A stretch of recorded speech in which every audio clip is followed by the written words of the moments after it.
المرسلين وعلى آله وصحبه أجمعين أما بعد.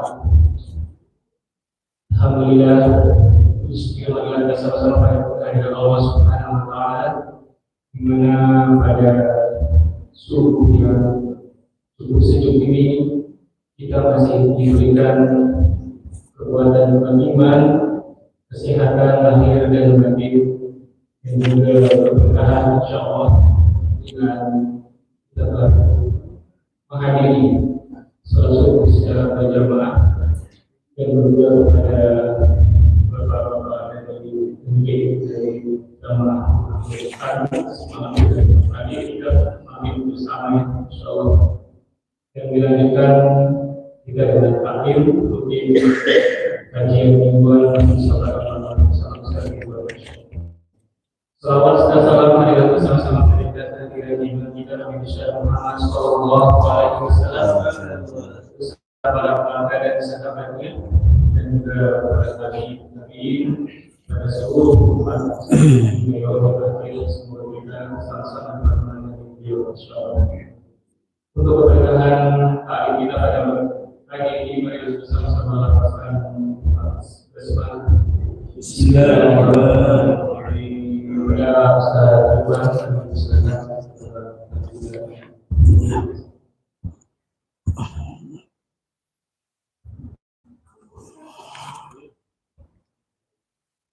Assalamualaikum warahmatullahi wabarakatuh. Bismillah walhamdulillah wal khairu wa syarru bi masyiatillah. Bismillahi masyaallah la yasubul khaira illallah. Bismillahi masyaallah la yasrifu su'a illallah. Bismillahi masyaallah ma kana min ni'matin faminallah. Bismillahi masyaallah la hawla wa la quwwata illa billahil aliyyil azim. Allahumma ya man huwa fi ulumihi kainun, ya man huwa fi ilmihi muhitun, ya man huwa fi mujiddihi munirun. Allahumma akrimna binuril fahmi warzuqna ilman nabiyyin wa hifdzal mursalin wa ilhamal malaikatil muqarrabin. Rabbi zidna ilman nafi'a wa fahman ajila daqiqan fil laili wan nahar birahmatika ya arhamar rahimin. Amin ya Allah ya rabbal alamin. Para jamaah sholat subuh Masjid Sofatul Marwah yang saya hormati dan Allah muliakan, pada kesempatan subuh yang penuh berkah ini, walaupun singkat tapi insya Allah penuh berkah dan ilmu, kita akan sama-sama mengaji tentang salah satu sifat Allah, yaitu Allah Maha Melihat, atau dalam kajian ilmu tauhid disebut dengan basor. Dalam implementasi kehidupan sehari-hari,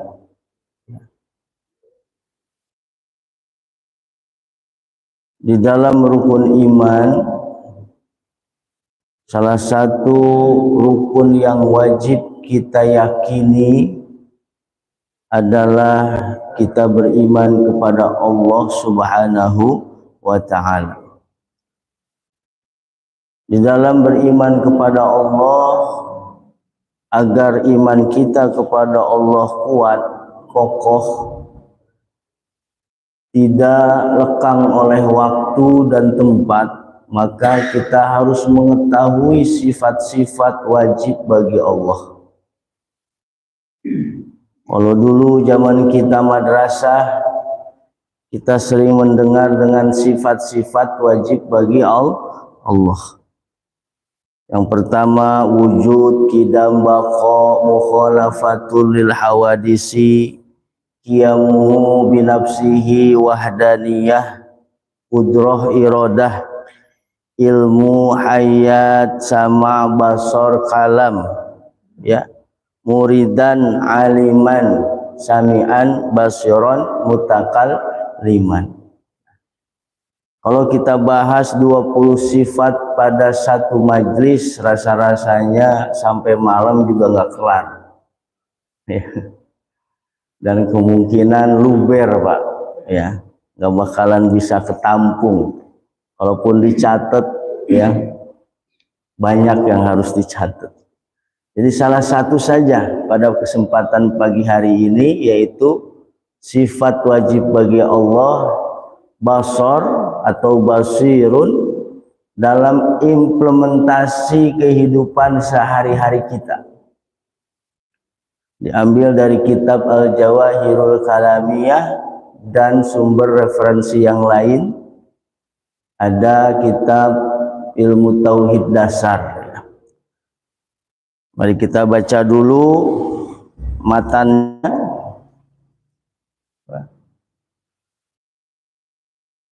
Kaifa al-i'tiqadu bi basarillahi ta'ala. Bagaimana sikap seorang muslim dalam meyakini bahwa Allah itu maha melihat. Wa anna takida anna Allah subhanahu mausufun bil basar wa annahu bi kulli syai'in basirun. Caranya adalah, ya, bahwa kita semua muslimin muslimat, terutama yang sudah mukallaf. Tahu mukallaf, Pak? Orang yang sudah terbebani hukum. Syaratnya yang pertama dia sudah balik. Balik dalam fikih itu ada dua. Kalau laki-laki dia sudah mimpi basah, kalau perempuan sudah haid. Yang kedua dari segi umur. Ya. Dalam kitab Safinah disebutkan kalau laki-laki sudah 15 tahun walaupun belum pernah mimpi basah, dia sudah kategori balik. Perempuan juga sama, walaupun belum keluar haid tapi usianya sudah 15 tahun 15 tahun lebih sehari, dia sudah disebut balik. Tapi kalau kurang dari 15 tahun dia sudah haid, kurang dari 15 tahun dia sudah mimpi basah, maka laki-laki dan perempuan itu sudah balik. Yang kedua syaratnya akalnya sehat, tidak cacat, ya. Yang ketiga pendengaran dan penglihatannya sehat. Kalau salah satu misalkan tidak dengar tapi melihat, masih dalam kategori mukallaf, ya. Atau kebalikannya, tidak melihat tapi mendengar, itu mukallaf. Tapi kalau dua-duanya tidak mendengar tidak melihat, bukan kategori mukallaf. Nih, kita harus tahu syarat orang mukallaf, ya, sudah terbebani hukum. Yang ketiga, ya, hukum Islam atau ajaran agama Islam sudah sampai ke depan rumah dia. Berbeda kalau kita berbicara di tengah hutan, ya, nggak ada masjid, nggak ada pesantren, nggak ada kiai, nggak ada ustadz, nggak ada MUI, ya. Nah, dia nggak tahu gimana caranya sholat, bagaimana hukumnya, itu bukan mukallaf itu. Tapi rasa-rasanya kita yang hadir di sini sudah mengenal agama Islam. Nah, kalau semua syarat itu sudah ada pada seseorang, maka orang itu mukallaf. Sekarang pertanyaannya di sini, ini bapak-bapak, ibu-ibu sudah balik semua belum? Sudah bangkotan, ya. Akalnya sehat semua kan? Coba tes pakai duit, Pak, biar sehat, ya.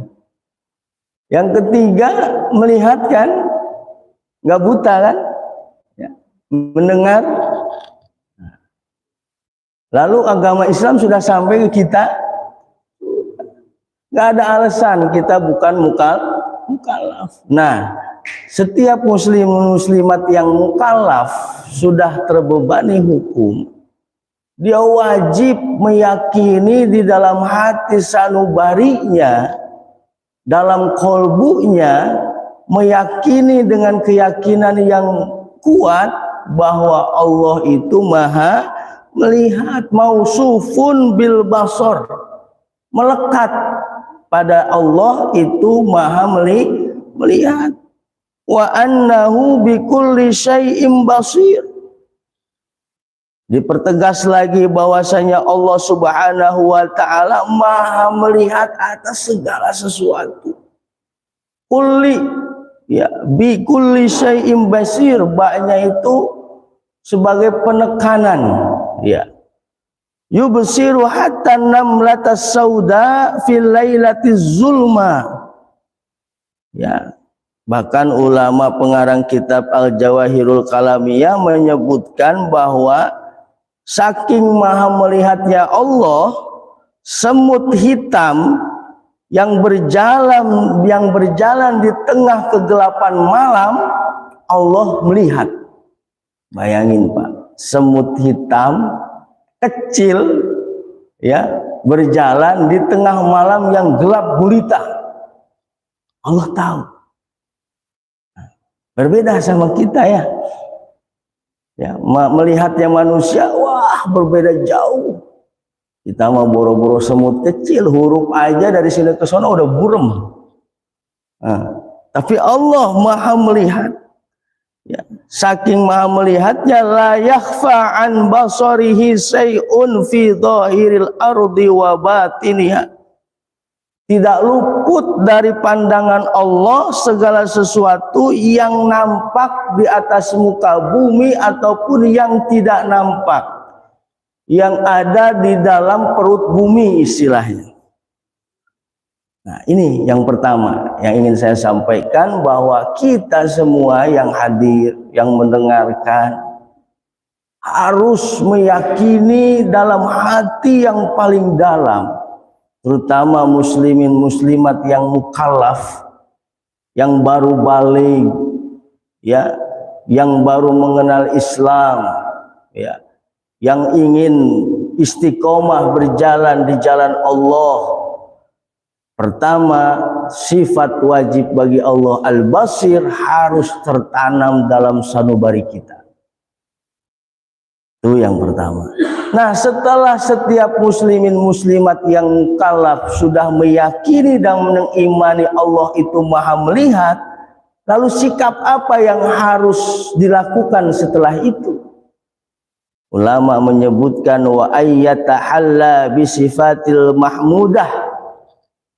Hendaknya setiap muslimin menghiasi dirinya bisifatil mahmudah, dengan sifat terpuji, katawadu'i wal ikhlas wasyukri wassafaqah warrahmah lil muslimin, seperti sifat tawadu, ikhlas, syukur, empati, iba, ya, sayang terhadap muslimin, muslimat khususnya, dan umumnya seluruh makhluk ciptaan Allah. Yuhibbunahum kama yuhibbu li nafsihi minal khair. Seorang muslim dengan muslim yang lain harus saling mencintai seperti mencintai dirinya sendiri, minal khair, dari kebaikan. Wa yakrahu lakum ma yakrahu li nafsihi minasyarr. Hendaknya setiap muslimin muslimat ada perasaan tidak suka, ya, terhadap sesuatu yang tidak baik. Fa innal qalba maudi'un nadharillahi azza wa jalla. Karena sesungguhnya hati adalah tempat di mana Allah memandang seseorang. Wallahu a'lam bissawab. Segitu dulu. Kalau banyak-banyak kepanjangan, ya mumet nanti ntar gitu. Nah, yang pertama, kita harus meyakini bahwa Allah Maha melihat. Maha melihatnya Allah berbeda dengan melihatnya kita. Allah tahu hati, isi hati kita semua. Bahkan sesuatu yang belum terucap yang akan kita ucap, Allah tahu. Maka dari itu kata ulama, kalau kita sudah meyakini Allah Maha melihat, hiasi diri kita dengan sifat-sifat terpuji. Seperti apa? Tawadhu, rendah hati. Ya. Definisi rendah hati apa sih, Pak? An yara ghairahu khairan minhu. Memandang orang lain lebih baik dari diri kita. Posisikan orang lain lebih tinggi dari kita, Pak. Al-Imam Syekh Abdul Qadir Al-Jailani memberikan tuntunan sikap tawadunya begini. Kalau kita sedang bersama orang yang lebih tua umurnya, pandanglah dia bahwa dia adalah orang yang sudah banyak amal baiknya. Kalau dia lebih tua dari kita, berarti dia sholatnya duluan. Ya, kita mah sholatnya baru kemarin, dia mah udah duluan. Itu.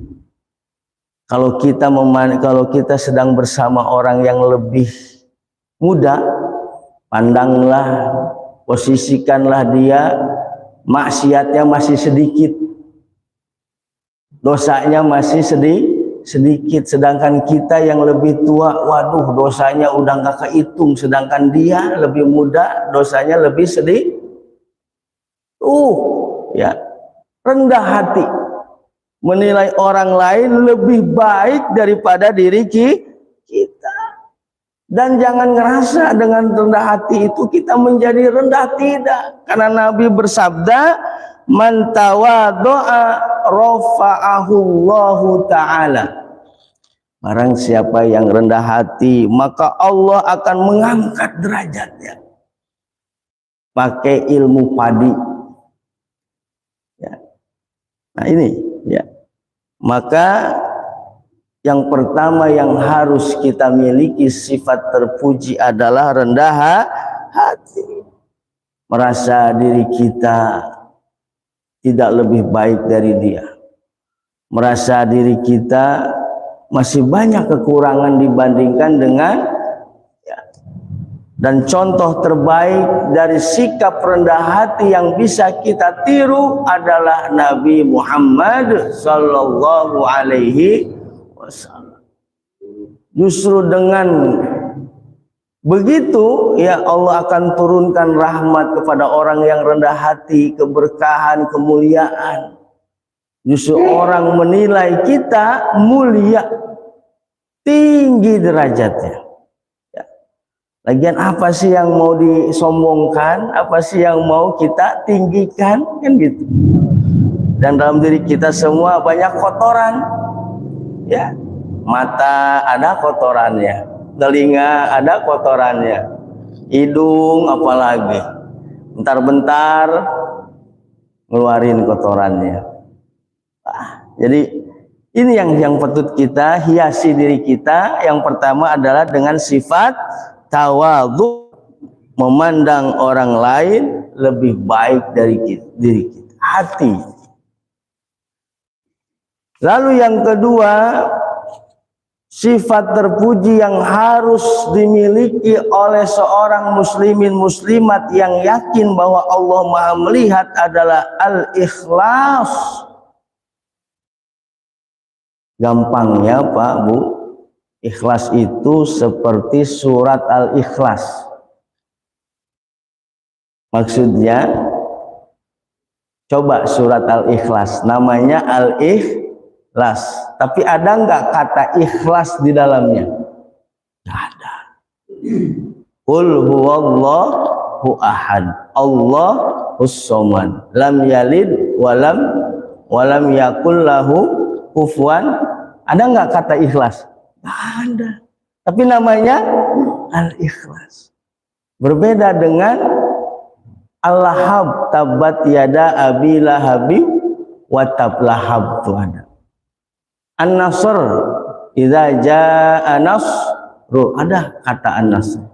Surat An-Nas apalagi? Qul a'udzu birabbin nas. Al-Falaq, qul a'udzu birabbil. Tapi al-Ikhlas nggak ada kata ikhlas di dalamnya. Maksudnya apa ikhlas di sini ya? Nggak ada sebutannya. Ya, nggak usah kita berbuat baik sebut-sebut pagi sampai dicatat kayak Bang Madit. Nonton Bang Madit nggak Pak? Aduh, masalah nonton kalah sama saya ini. Apa judul filmnya apa sih, lupa saya? Islam KTP apa ya? Bang Madit, tahu Bang Madit? Sedekah dicatat ya. Udah gitu diungkit-ungkit ya. Aneh baru sedekahin ente katanya. Bukannya ente ya kan gitu. Tuh ya. Jadi sifat yang kedua yang harus dimiliki oleh muslimin muslimat itu ikhlas. Gak usah lah kita mengharapkan apa-apa dari makhluk, toh yang memberikan pahala, yang memberikan kita rizki bukan manusia, melainkan Allah Subhanahu wa ta'ala. Yang gampang lagi menggambarkan ikhlas seperti kita buang air. Para ulama tasawuf ya menggambarkan ikhlas itu seperti kita buang kotoran. Bapak-bapak rumahnya pasti ada sepiteng ya. Tuh. Coba ada nggak rencana pulang dari sini mau ngukur sepiteng? Sudah berapa banyak kotoran yang kita keluarkan? Ada nggak? Udah berapa liter air seni yang kita keluarkan? Kita hitung-hitung, nggak ada. Ya keluar aja, nggak pernah dipikirin lagi kan? Nggak diinget-inget lagi. Ya, nah ikhlas itu seperti itu. Jadi nggak usah disebut-sebut. Kosongkan hati kita selain Allah.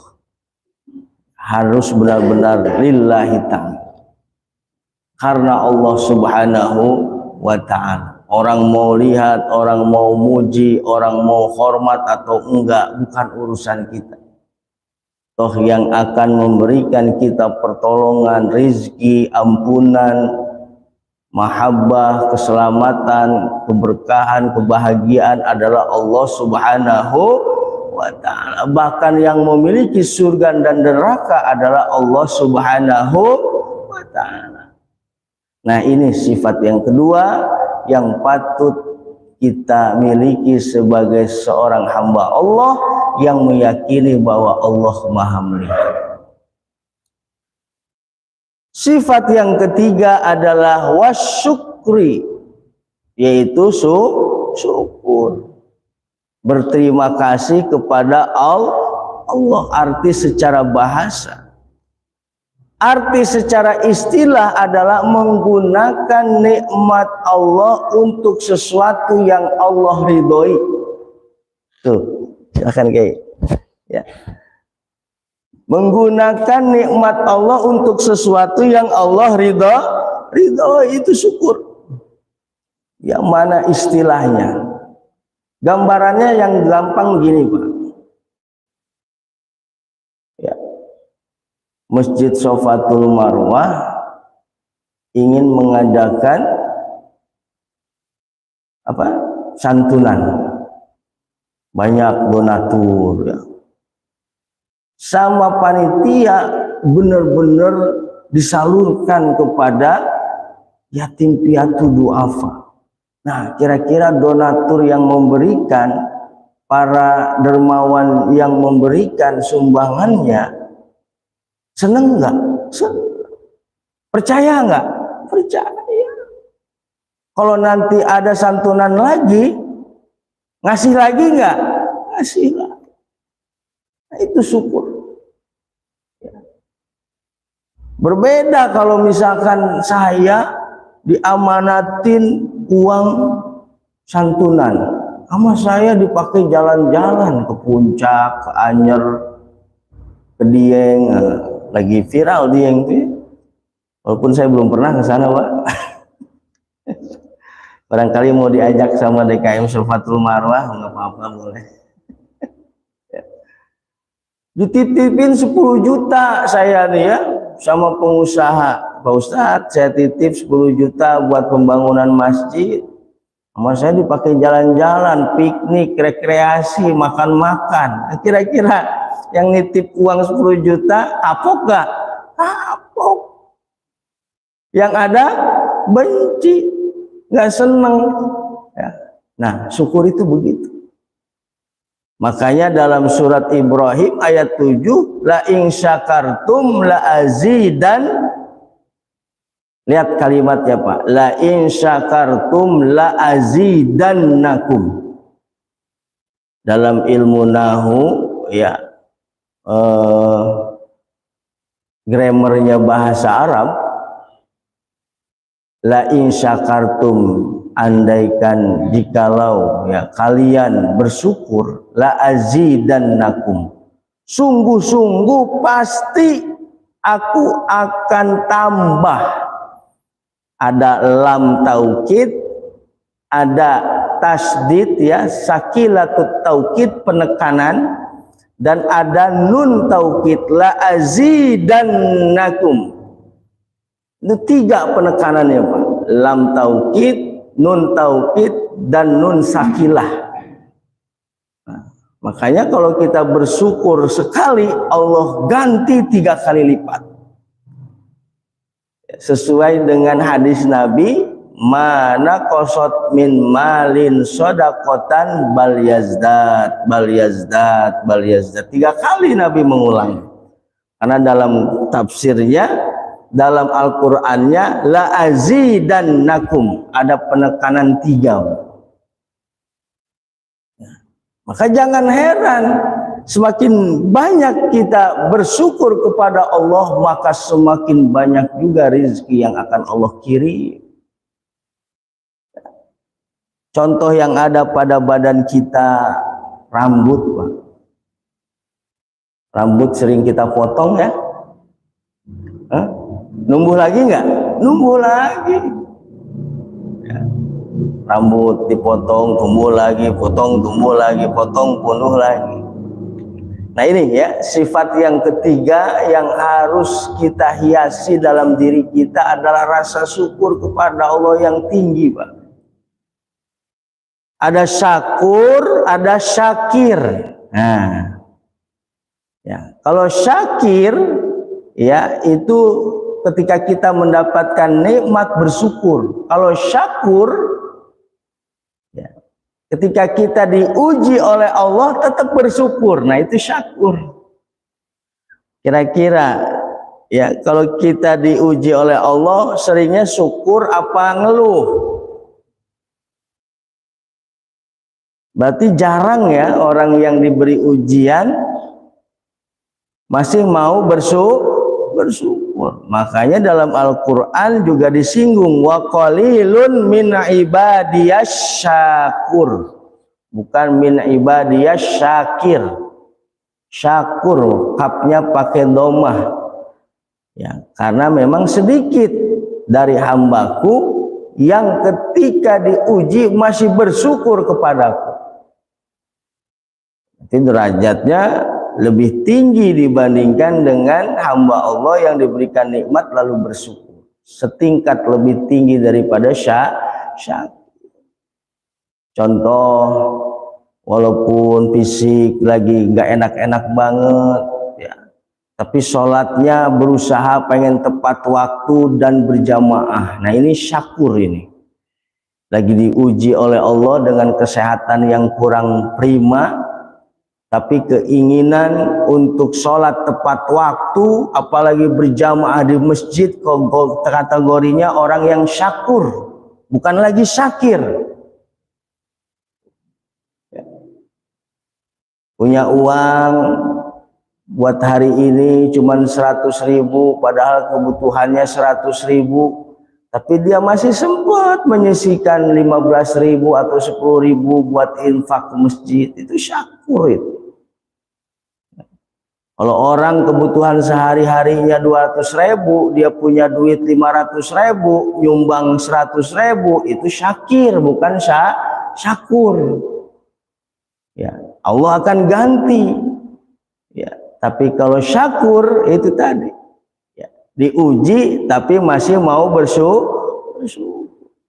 Tapi kadang-kadang kita harus diuji dulu agar bisa menjadi hamba-hamba yang bersyukur, Pak. Kadang-kadang, ya, giliran lagi sakit, ya, kita lebih banyak ingat sama Allah, ya, ya, lagi kurang banyak rezeki, sering ke masjid.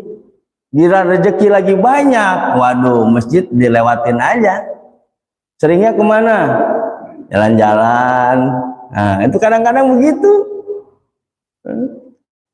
Nah, jadi sikap atau sifat yang harus kita miliki sebagai hamba Allah yang meyakini Allah itu Maha melihat adalah syakur dan syakir atau syukur kepada Allah, menggunakan nikmat yang Allah berikan untuk sesuatu yang Allah ridhoi.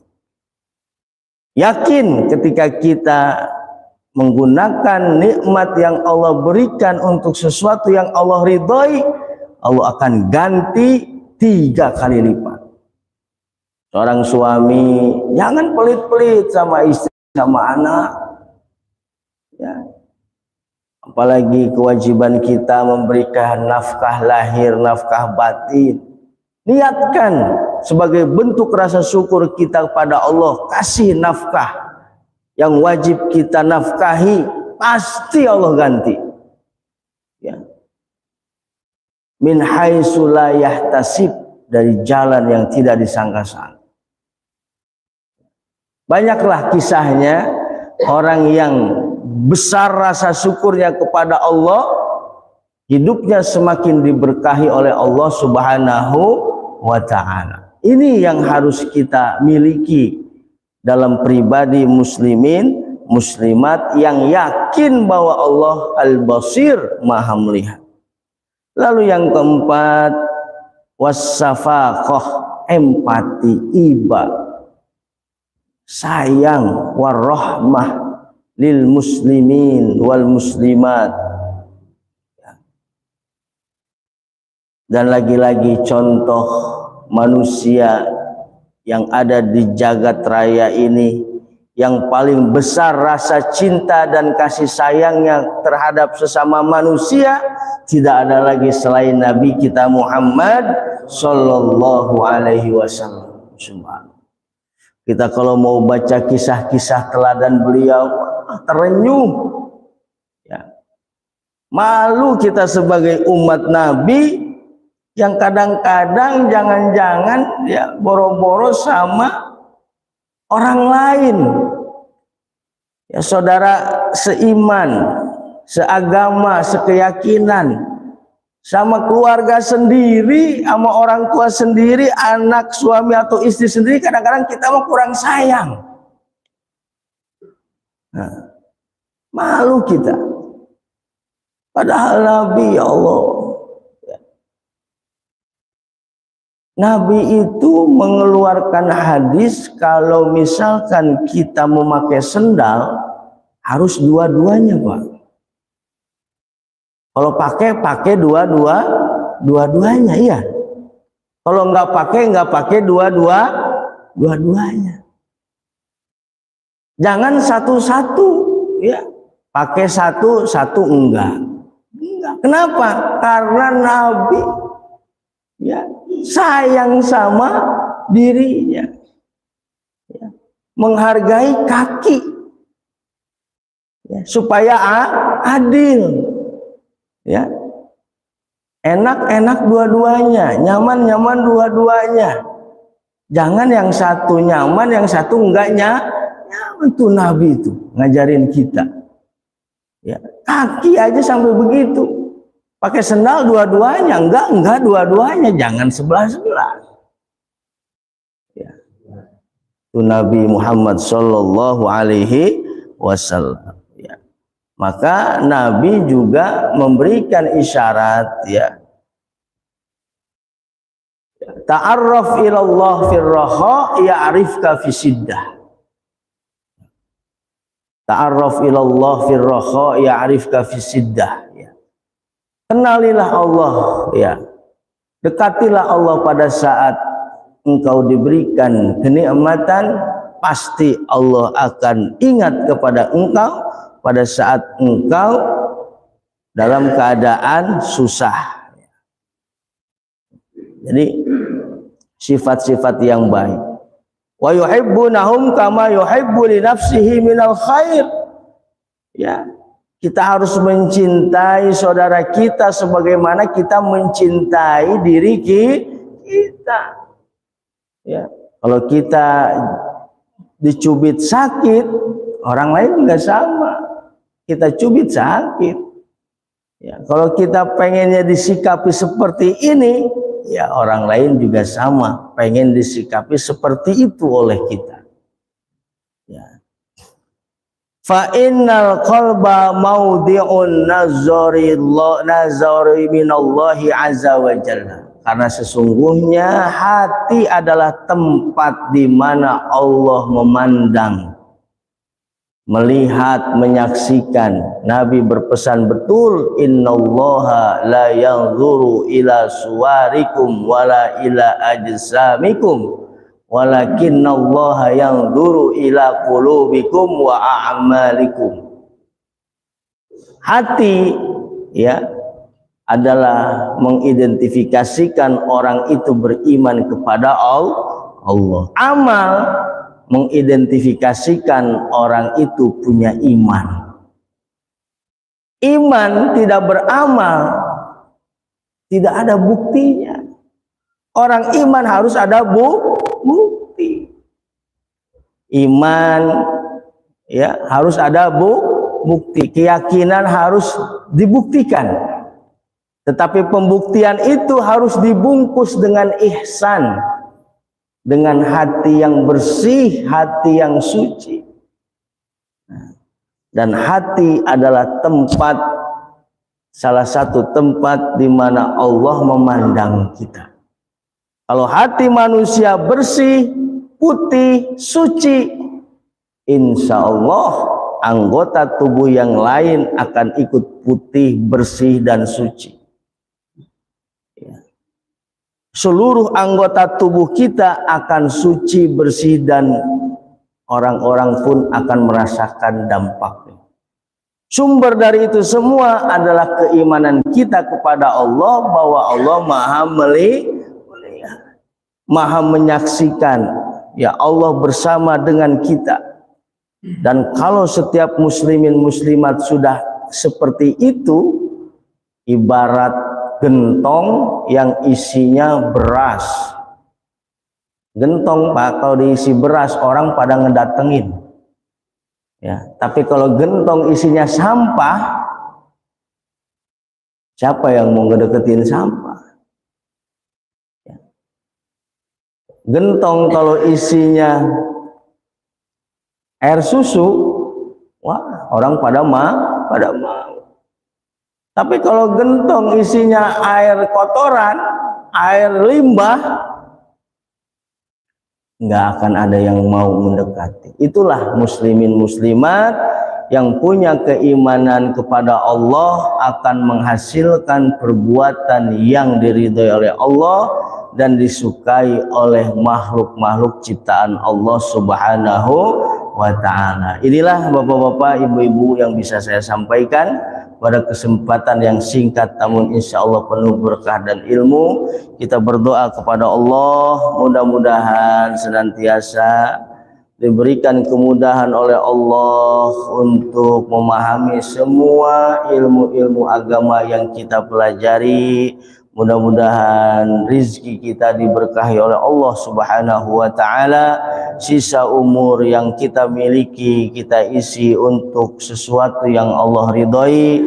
Dan kita doakan juga seluruh keluarga kita, saudara kita, tetangga kita semoga menjadi hamba-hamba Allah yang beriman, bertakwa, dan insya Allah semuanya selamat bahagia hidup di dunia, lebih-lebih nanti di akhirat. Amin, amin ya Allah ya Rabbal Alamin. Demikian, terima kasih atas waktu dan kesempatannya.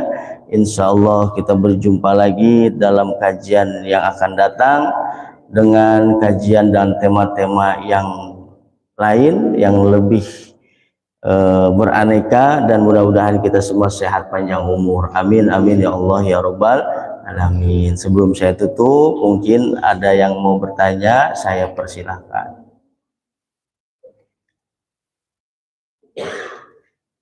Aduh, kalau nggak ada yang bertanya berarti udah paham semua Pak ya. Alhamdulillah ya. Baik, kalau tidak ada, kita tutup dengan membaca doa kafaratul majlis. Subhanakallahumma wa bihamdika asyhadu an la ilaha illa anta astaghfiruka wa atubu ilaik. Terima kasih. Mohon maaf kalau ada kata-kata yang kurang berkenan.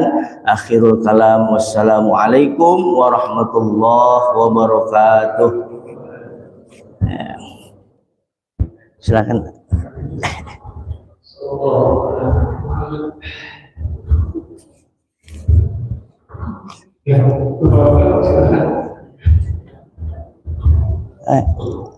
Udah ya.